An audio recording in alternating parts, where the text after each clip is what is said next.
আমাদের জেট ফুয়েলের উপরে যদি বিশ্বাস না থাকে তাহলে আমাদের এখানে ফ্লাইট ম্যানেজমেন্ট থেকে শুরু করে আমাদের বহির্বিশ্বে আমাদের ভাবমূর্তি সবকিছু হুমকির মধ্যে পড়বে। এই গবেষণা লব্ধ ফলাফল দিয়ে যে নিউজগুলো আপনারা এখন প্রচার করছেন বা আমরা কথা বলছি, এর মাধ্যমে সারা দেশের অর্থনীতির উপর একটা কালো ছায়া চলে আসতে পারে। আপনি টুথপেস্টের কথা বললেন, সেখানে বিএসটিআই কোথায়?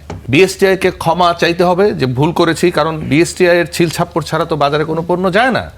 তারা সেটা হয় সেটা অথবা প্রমাণ করতে হবে যে এই গবেষণা ভুল। এমআইএসটির অধ্যাপক ডক্টর মোহাম্মদ আমিরুল ইসলাম বলেছেন যে তেলে পানি এবং অ্যাসিড থাকলে স্বাভাবিক গতি থেকে ইঞ্জিনের যে আরপিএম সেটি কমে নামতে পারে অর্ধেকে।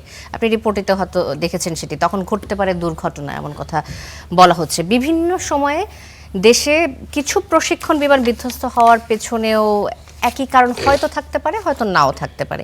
এই যে মারাত্মক নিরাপত্তা ঝুঁকি এড়াতে এভিয়েশন ফুয়েল সরবরাহের ক্ষেত্রে কঠোর নজরদারি যে দরকার, সেটি আসলে আমরা নিশ্চিত করতে পারছি কিনা, বা এইটি নিশ্চিত করার দায়িত্ব কার উপর বর্তায় বলে? ধন্যবাদ। দেখুন, কিছু জিনিস আমরা দিব্যি ভুলে বসে আছি।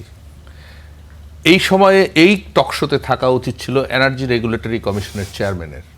এটা তার দায়িত্ব। এনার্জি রেগুলেটরি কমিশন জবাবদিহিতা যদি থাকতো তাহলে তারা এই টেবিলে থাকতো, অথবা এতক্ষণ প্রেস কনফারেন্স হয়ে যেত। তারা হয় জাতিকে আশ্বস্ত করত অথবা ক্ষমা চাইতো, সেটা চায়নি। এখন ঘরেই হবে বিয়ে বাড়ির পোলাও, যদি থাকে আকিজ এসেনশিয়াল সুগন্ধি চিনি গুঁড়া চাল। আপনি টুথপেস্টের কথা বললেন, সেখানে বিএসটিআই কোথায়?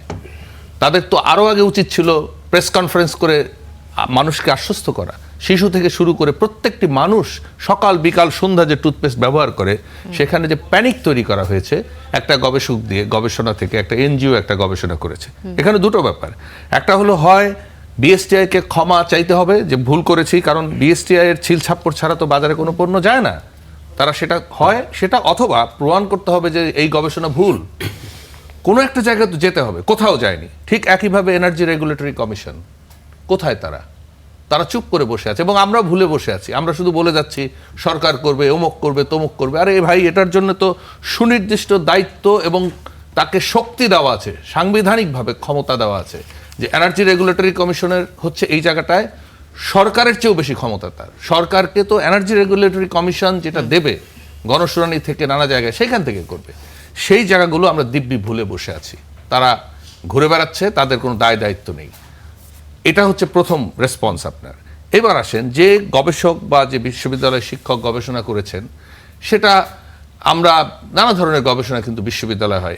এমআইএসটি একটি বিশ্ববিদ্যালয়, তারা গবেষণাটা করে। তারা গবেষণা করে নানা প্রয়োজনে। আমার ঠিক সঠিক জানা নেই, আপনাদের জানা থাকলে জানাবেন যে এমআইএসটি কি সবসময়ই এই ধরনের জেট ফুয়েল যেটা মানে সামরিক কাজে ব্যবহৃত হয়, সেটার জন্য অফিসিয়াল অথেন্টিক ল্যাব আছে কিনা তাদের, সেটা কিনা, নাকি এটা একটা বিশ্ববিদ্যালয়ের গবেষণা হিসেবে তারা করেছে। এটাও খুব জরুরি বোঝাটা। কারণ মানুষের মধ্যে প্যানিক তৈরি করবার আগে এই ধরনের গবেষণা, বিশেষ করে এই যে টুথপেস্ট, জেট ফুয়েল, এগুলো যথেষ্ট জবাবদিহিতামূলকও কিন্তু হতে হবে। এটা কিন্তু আর 10-5টা গবেষণার মতো নয়। কারণ এই গবেষণা লব্ধ ফলাফল দিয়ে যে নিউজগুলো আপনারা এখন প্রচার করছেন বা আমরা কথা বলছি, এর মাধ্যমে সারা দেশের অর্থনীতির উপর একটা কালো ছায়া চলে আসতে পারে। আমাদের জেট ফুয়েলের উপরে যদি বিশ্বাস না থাকে তাহলে আমাদের এখানে ফ্লাইট ম্যানেজমেন্ট থেকে শুরু করে আমাদের বহির্বিশ্বে আমাদের ভাবমূর্তি সবকিছু হুমকির মধ্যে পড়বে। এগুলো কিন্তু ছেলে খেলা নয়। এগুলো নিয়ে আমরা জাস্ট বিরোধিতার জন্য বিরোধিতা, বা আমি সরকারে নাই উনি সরকারে আছে, ব্যাপারগুলো একদমই এরকম না। এগুলো জাতীয় স্বার্থ।